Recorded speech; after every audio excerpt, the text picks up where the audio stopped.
Hello বন্ধুরা, কেমন আছো সবাই? তো আজকে আমরা কথা বলতে যাচ্ছি ডাঙ্কি এই সিনেমাটা নিয়ে। দেখবো করে দেখা হচ্ছিল না, তো ফাইনালি আজকে ২-৩টে সিনেমা দেখেছি। তো পরপর ভিডিও আসতে থাকবে।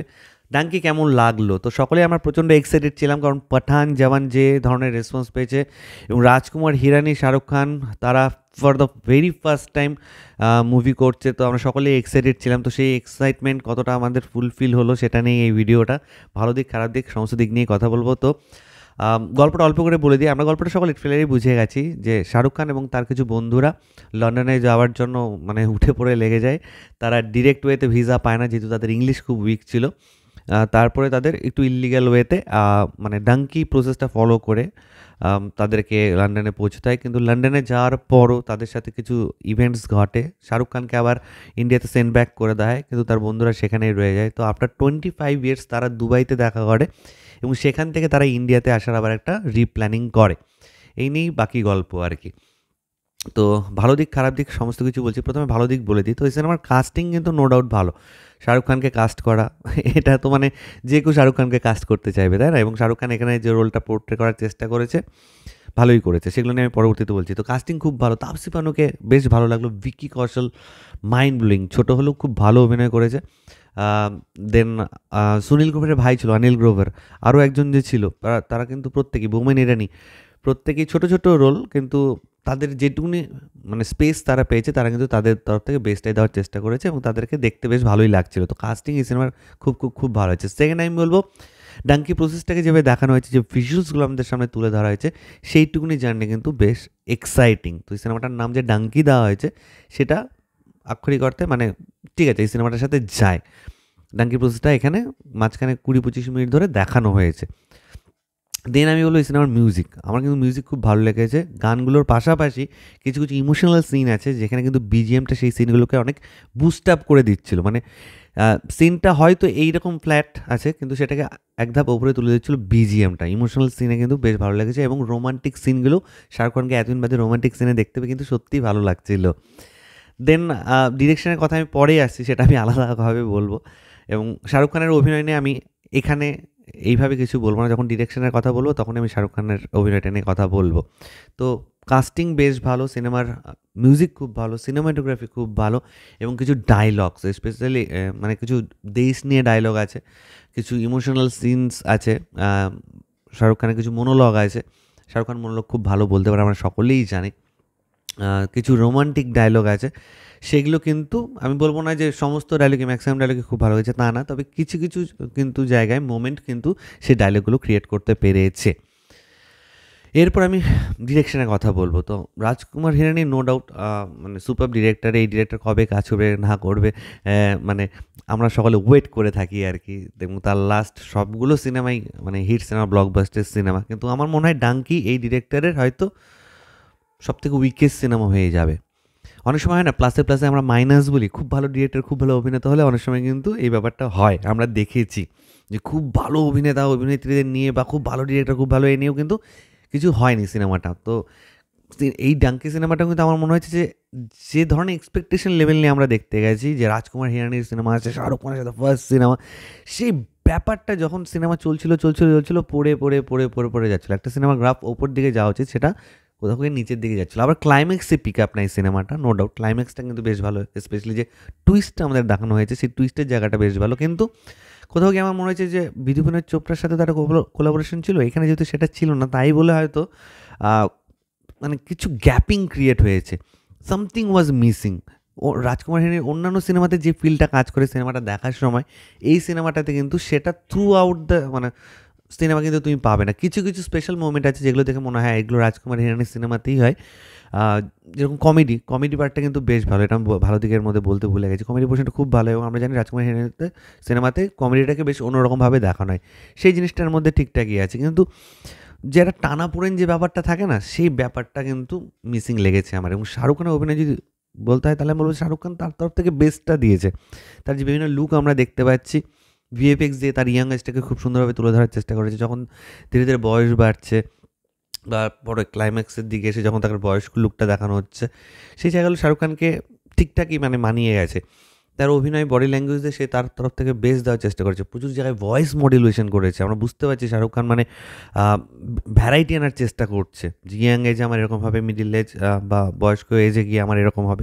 সেই ব্যাপারটা কিন্তু শাহরুখ খান করার চেষ্টা করছে। কিন্তু স্টিল কোথাও গিয়ে আমার মনে হয়েছে যে শাহরুখ খানকে এই ধরনের কিছু, কিছু সিকোয়েন্স আমরা এর আগেও কিছু সিনেমাতে করতে দেখেছি। হ্যাঁ, প্রচুর জায়গায় প্রচুর রেফারেন্স বা আমরা যেটাকে বলি ট্রিবিউট টাইপের দেওয়া হয়। অবশ্যই দেয়। শাহরুখ খানের হয়তো নিজের সিনেমাকেই ২-৩ জায়গায় ট্রিবিউট দিয়েছে। কিন্তু কিছু, কিছু জায়গায় সেই ফ্যান সিনেমার জায়গাগুলো আমার মনে পড়ে যাচ্ছিল। শাহরুখ খানের এক্সপ্রেশনগুলো কিছু, কিছু জায়গায় আমার জিরোর কথা মনে পড়ে যাচ্ছিল। মানে তার এক্সপ্রেশনগুলো কিছু, কিছু জায়গায় আমার রিপিটিটিভ লাগছিল যে এখন একই অভিনেতা একই ধরো রোমান্স করছে বা ইমোশন করছে, হতেই পারে। কিন্তু মানে এক্স্যাক্টলি কিছু, কিছু জায়গায় ফ্যানের যে লুকটা, সেই লুকটাই আমার চোখে লাগছিল। তো সেই জায়গায় আমার কোথাও গিয়ে মানে ম্যাচ করাতে পারছিলাম না। মানে শাহরুখ খান নো ডাউট তার তরফ থেকে বেস্টটা দিয়েছে এবং খুব ভালো কাজ করেছে শাহরুখ খান। এ মানে he is a very good actor, fine actor. কিন্তু স্টিল কোথাও, কোথাও জায়গায় না মানে ওই সিনেমাগুলোর কথা বড্ড বেশি মনে পড়ে যাচ্ছিল আমার। তো এই ভালো, খুব ভালো ডিরেক্টর, খুব ভালো অভিনেতা হলে যা হয় আরকি। আমরা যদি এমন হতো যে এভারেজ অ্যাক্টর সমস্ত সিনেমা দেখিনি তাহলে তো রেফারেন্স আমরা টানি না। কিন্তু যেহেতু এই যে অ্যাক্টরের সমস্ত সিনেমাই আমরা দেখি, সেখানে এই রেফারেন্সগুলো চলে আসে। ঠিক আছে, এগুলো আমি ভালো খারাপের মধ্যে ফেলছি না। প্রপার যেগুলো খারাপ লেগেছে সেগুলো আমি বলতে চাই। সব ফার্স্ট আমার মনে হয় যে প্লটটা চুজ করা হয়েছে, যে ডাঙ্কি নামটা দেওয়া হয়েছে। ঠিক আছে, ডাঙ্কি প্রসেসটা যেহেতু দেখানো হয়েছে, ডাঙ্কি নাম দেওয়া হয়েছে, ঠিক হয়েছে। কিন্তু মে মেয়ের 20 থেকে 25 মিনিটস এই ডাঙ্কির প্রসেসটা আমাদের দেখানো হয়েছে। কিন্তু সিনেমাটা কিন্তু অ্যাকচুয়ালি সেই শুধু ডাঙ্কি প্রসেসটার ওপর না। সিনেমাটার মধ্যে আরও অনেক কিছু মানে ইন্টারনাল বক্তব্য আছে এবং সিনেমাটার ফার্স্ট হাফ প্রচণ্ড কমেডি-ফমেডি এসব নিয়ে চলে। একটা শকিং মোমেন্টও আসে আমাদের সামনে, যেখানে আমি টুইস্টটা বলতে চাই না সেই জায়গাটাতে। কিন্তু সেই জায়গাটা মানে সেই ক্যারেক্টারটাকে হঠাৎ করে অদ্ভুতভাবে মেরে দেওয়া হলো আরকি। তো অথচ তাকেই মনে হয় সিনেমাতে আরো একটু বেশি দেখালে সিনেমার আরো জমতো। কারণ সেই খুব ভালো অভিনয় করছিল।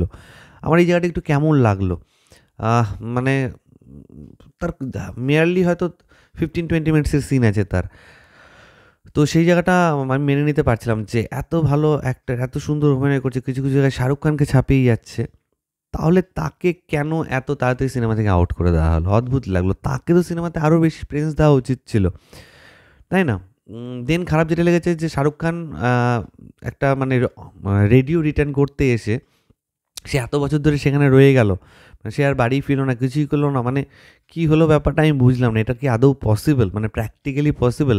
তুমি এক জায়গায় একজনকে একটা জিনিস রিটার্ন করতে গেছো, সেখান থেকে তুমি বাড়ির নিজস্ব জায়গায় আর আসছোই নি। ওখানেই রয়ে গেছো। মানে এটা তো বোঝাই যাচ্ছে পুরো প্রি প্ল্যান। এটা একটা সিনেমা, তাই সে এরকম করছে। এই মানে রিয়ালিস্টিক ভাবটা কোথাও, কোথাও কিন্তু মিসিং ছিল এই সিনেমার মধ্যে। ডাঙ্কি প্রসেসটা যেভাবে দেখানো হয়েছে, কিছু, কিছু জায়গায় কিন্তু প্রচণ্ড মানে মানে খুব ইজিলি ভাবে তারা মানে এক জায়গা থেকে আরেক জায়গায় মুভ করে যাচ্ছে খুব ইজিলি। এবং কিছু, কিছু সিন তো জাস্ট দেখানোর জন্য দেখিয়েছে যে কন্টেন্টের মধ্যে এতদিন থাকা, এই থাকা, ওই থাকা। জাস্ট দেখানোর জন্য দেখিয়ে দিয়েছে ১টা ২টো সিনে। মুখে বলে, বলে দিয়ে ভয়েস ওভার দিয়ে, দিয়ে সেটা করা হয়েছে। আমার মনে হচ্ছে সেখানে আরও বেশি স্পেস দেওয়ার উচিত ছিল। যেহেতু ডাঙ্কি সিনেমাটার নাম, সেই প্রসেসটা আরও ডিটেলিংয়ে দেখাতে পারলে, ওটাও যদি আরও আরও যদি 10-15 মিনিটস দেখাতে পারতো যে কী স্ট্রাগল করে, করে, করে তারা লন্ডন পৌঁছেছে, স্ট্রাগলের ব্যাপারটা যদি আরও দেখাতো, তাহলে মনে হয় আরও বেশি আমরা কানেক্ট করতে পারতাম। তো সেই জায়গাটায় কানেকশনটা ছুটে যাচ্ছিল। মানে আসছে যাচ্ছে এরকম করে, করে, করে, করে হয়ে গেল এবং খুব ইজিলি মানে এত ইজিলি কী করে পৌঁছে গেল কিছু, কিছু জায়গায় তো খুব হাসি পাচ্ছিল আরকি। মানে এত ইজি নাকি? এইভাবে তো যে কেউ তাহলে চলে যাবে। তো কি বলবো আরকি? এগুলো স্ক্রিপ্টেরই লুপহোল আমি বলব। হ্যাঁ, সিনেমাটা কিন্তু একটু টানা হয়েছে বলে আমার মনে হয়েছে যে উম অনেক কিছু দেখানোর চেষ্টা করেছে। ১ম এ আ বন্ধুদের মধ্যে একটা জিনিস, তারপরে মানে তাদের মধ্যে সেখানে একটা রোমান্টিক পার্টও আছে। তারা আবার লন্ডনও যেতে চাইছে। আ তারপরে তারা আবার মানে নরমাল ওয়েতে যখন পাচ্ছে না, তখন ডাঙ্কি ওয়েতে যাওয়ার চেষ্টা করছে। সেখানে যাওয়ার পরে শাহরুখ খানকে পাঠিয়ে দেওয়া হচ্ছে। পাঠিয়ে দেওয়ার পর আবার ২৫ বছর পর তারা আবার রিটার্ন আসতে চাইছে। মানে অনেক কিছু জিনিস একসাথে দেখাতে চেয়েছে। আবার এদিকে যে মানে ডাঙ্কি প্রসেসের ভালো দিক, খারাপ দিক সেগুলো তো দেখাচ্ছে। অন্যদিকে আবার শাহরুখ খানের সাথে তাপসী পান্নুর রোমান্টিক অ্যাঙ্গেলটাকেও তারা বজায় রাখার চেষ্টা করেছে। একদম যে লাস্ট সিনটা, সেই সিনটা মানে মানে শাহরুখ খান জাস্ট প্রপোজ করতে যাবে, ওই জায়গাটা যে কী করলো আমি বুঝতে পারলাম না। হঠাৎ করে ধপ করে মানে বলেই দিচ্ছি, হয়তো স্পয়লারই হয়ে যাচ্ছে। যারা দেখেছে তারা বুঝতে পারছে। আমার ওই জায়গাটা কিন্তু একদমই ভালো লাগেনি। আ এবং আ আরেকটা জিনিসও বলার যে আ এই সিনেমাতে ধরো আ যে অ্যাক্টরটা তোমাকে সিনেমাটাকে এখান থেকে এখানে নিয়ে যেতে পারে। শুধুমাত্র আমি ভিকি কৌশলের কথা বলব না, তার পাশে আমি বোমান ইরানির নামটাও নিতে চাই। হি ইজ আ সুপারব অ্যাক্টর এবং তাকে মানে এর আগের সিনেমাগুলোতে যেভাবে ইউজ করেছে রাজকুমার হিরানি, এখানে কিন্তু তার আমি বলব যে সে তার তরফ থেকে যেটা বললাম ভালো দিকের মধ্যে যেটুকুনি স্পেস পেয়েছে সে তার তরফ থেকে বেশ দেওয়ার চেষ্টা করেছে, কিন্তু ওই ক্যারেক্টারটাকে কিন্তু ইউটিলাইজ করতে পারেনি, একদমই ইউটিলাইজ করতে পারেনি বোমান ইরানির ক্যারেক্টারটাকে। অদ্ভুত লাগলো, এত ভালো একজন অভিনেতা, বোঝা যাচ্ছে যে সে ডিমান্ড করছে আমাকে আরও ভালো সিন দাও, আরও ভালো সিন দাও, কিন্তু তাকে সেরকম সিনই দেওয়া হয়নি। সেই সিনগুলো মানে মানে তাকে আরও বেশি আমরা ডিমান্ড করছিলাম যে এই ক্যারেক্টারটা আরও কিছু করতে পারে, আরও কিছু করতে পারে, কিন্তু জাস্ট কখনো কখনো আসছে চলে যাচ্ছে, আসছে চলে যাচ্ছে। তো মানে আপ টু দ্য মার্ক হয়নি বলে আমার মনে হয়েছে Dunki. It could have been a much much much better film. যা হাই এক্সপেকটেশন ছিল এই সিনেমাটার, সেটা কিন্তু মানে আমার সিনেমাটা দেখার পরে যখন লাস্টে সিনেমাটা দেখে তো একটা ফিল কাজ করে না ওভারঅল সিনেমাটা ভালো খারাপে। আমি সিনেমাটাকে না আউটস্ট্যান্ডিং সিনেমা বলতে পারছি, না একদম ফেলে দেওয়ার মতো সিনেমা বলতে পারছি, মানে ওয়ান টাইম ওয়াচ। রাজকুমার হিরানির কাজ, শাহরুখ খান আছে, এত ভালো ভালো আর্টিস্টরা আছে, সেটার জন্য জাস্ট একবার দেখা যায়, এরকমই আমার একটা ফিল কাজ করলো আর কি। ঠিক আছে, একবার সবাই দেখতেই পারে। তো এটাই তোমাদের সাথে শেয়ার করার ছিল। তোমাদের কার কী মতামত, তোমরা যারা ডাঙ্কি দেখে এসছো, আমাকে যদি আউট অফ 5 স্টার এটাকে রেটিং দিতে হয়, আমি 3-এর বেশি আমি স্টার দিতে পারবো না, সরি, একদম অনেস্টলি বলছি। 3 স্টার দিতে পারবো ডাঙ্কিকে। No doubt one time decent watch, তোমরা অবশ্যই দেখো যারা দেখোনি। এটাই তোমার সাথে শেয়ার করেছিল। ভিডিওটা ভালো লাগলে লাইক করার সাথে একদম ভুলবে না। চ্যানেলটাকে যারা প্রথমবার দেখছো, নিচে যে রেড বাটনটা আছে সেখানে ক্লিক করে নাও, পাশে দেখবে একটা বেল আইকন আছে, সেখানে ক্লিক করে অল অপশনে ক্লিক করে নাও। ঠিক আছে বন্ধুরা, ভালো থেকো সবাই, সাবধানে থেকো সবাই। ভিডিওটা একটু লেন দিয়ে গেলো, তার জন্য এক্সট্রিমলি সরি। ঠিক আছে, টাটা, দেখা হচ্ছে নতুন কোনো ভিডিওতে। Till then tata, bye bye, take care.